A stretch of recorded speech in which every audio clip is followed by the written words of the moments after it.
Squanch Games has released the Xbox and PC exclusive High on Life, and that's what I've been playing. I've had a hilarious adventure with some moments that I didn't expect coming, that's for sure. This is from the creators of Rick and Morty, and it is exactly what you expect to play. The sense of humor is crude, it is funny, and it will keep you laughing the whole time.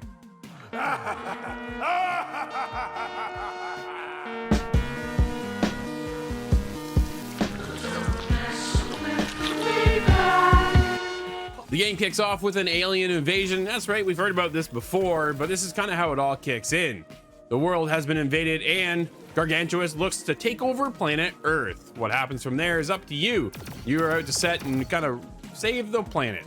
It's kind of a straightforward thing, but it's how you achieve it with the hilarious dialogue of your weapons. You get to pick a character, but really your character doesn't matter. Your character is more of a vessel to the friendly weapons you pick up. Friendly is really a term you shouldn't use here. They are there for murder. That's what they're a weapon. This is what they want to do, and they are literally the star of the show. From your guns to your knife to the zip lining mechanics, everything in this thing is a blast to play. It's one action-packed game you just don't want to put down.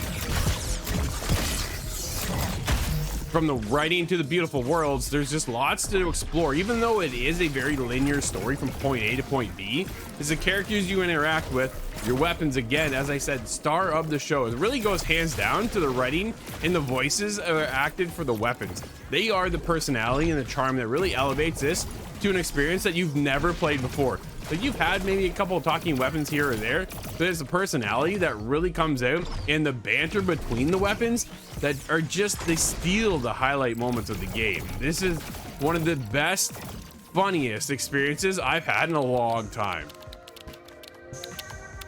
All right, listen up, you maggots. Sweezy's the new boss in town, and you all gotta do what I say.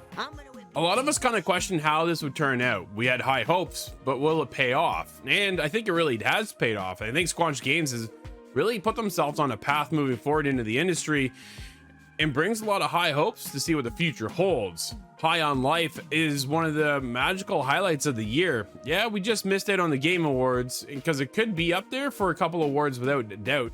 Again, funny, like, this is just pure hilarious writing. Something that we haven't really seen as of late, with so many games being in more of serious tone. This is a lot more lighthearted with a crude touch, of course, and just ones that keeps you enthralled. The environments are well designed. The level design is fantastic. I thought I had a blast jumping from one platform to the next, going into puzzles, and then getting into some more dialogue with the characters you run into. It's just one action-packed moment after another that keeps you wanting to stick around and see what's next. Oh, that really hurt. Hey, whoa, what are you doing? You can't just hit them like that. Get your hands off of me. There's so much charm and care taken into the writing. It's what we expect from the creators of Rick and Morty, right? The personality is hilarious, opportunities arise, and they even make reference to Super Mario Bros. At one point. But one of the highlights for me, even though this is a point A to point B objective based kind of game, we ran into some dialogue with some NPCs, and it came up where they were preventing me from going to my objective. I had the opportunity to either plow right through them or be the nice guy and go around. Well, I have weapons of chaos, so let's go right through these people. And that's exactly what I did. To then have my weapon turn on me and ask me what was I doing. They could have given us a side quest, items, or who knows what in the future. So there's these little touches that carry on throughout the game that maybe I even might have killed a boss early on, which maybe now I don't have to face later on in the game because I came across them so early. I could have left them be. I decided not to, took them out, and then there went dialogue options on that. Like, it was hilarious. These little subtle moments of things you don't expect that aren't really attached to the main portion of the campaign that you're playing at that time have consequences and outweigh some of the features that later on you could have experienced. But maybe sometimes you just prevent that from happening.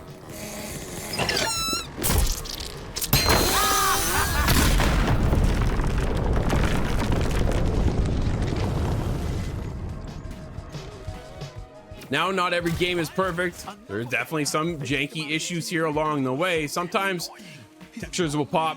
When you're ziplining, your gun is just like bugging out completely. It looks like it's just gonna shake right off your hand and then fall out. Like, it's kind of weird. The placement of the crouch button on the fact that it's down on the D-pad is It's kind of weird and a little awkward to get to at moments. And then lastly, trying to find out your objective sometimes can be a little bit confusing. Pushing up on the D-pad was supposed to locate your objective and bring you in the direction you need to go. You head in that direction to find out you only sometimes need to turn around and go the other way. It's a little weird and cumbersome. I would have liked to see a map pop up and show me my objective location, and then for me to figure out how to get there. That would have been a nice little touch. Instead, it's supposed to be a guiding system. It doesn't exactly guide you that easily at moments. Hey, there's my favorite VIP. Hey, you don't have to wait through any of this funny business. You are allowed right in, my friend. Yeah, you better head straight through. I don't want jerks like you hanging around. Appreciate it. High on Life has been a standout game for me this year. This has been a hilarious adventure the entire time. I've been laughing from start to finish. It'll keep you going. The characters, the writing is fantastic. We've had so many serious games this year. It's nice to have something that's going to break that wall down, and High on Life is just that. The writing is one of the top-notch, best game experiences I've had, just for charm, personality, and just all-out laughing. It'll have you laughing from the moment you start till the time you end the game. This is one of the best games this year. It's unfortunate it just missed the Game Awards. For me, High on Life is getting a 9. They're back and they're killing again. Time to go to Ant Heaven. Oh, you're a tough one. Oh, look who shows up. The one who's tougher than the others.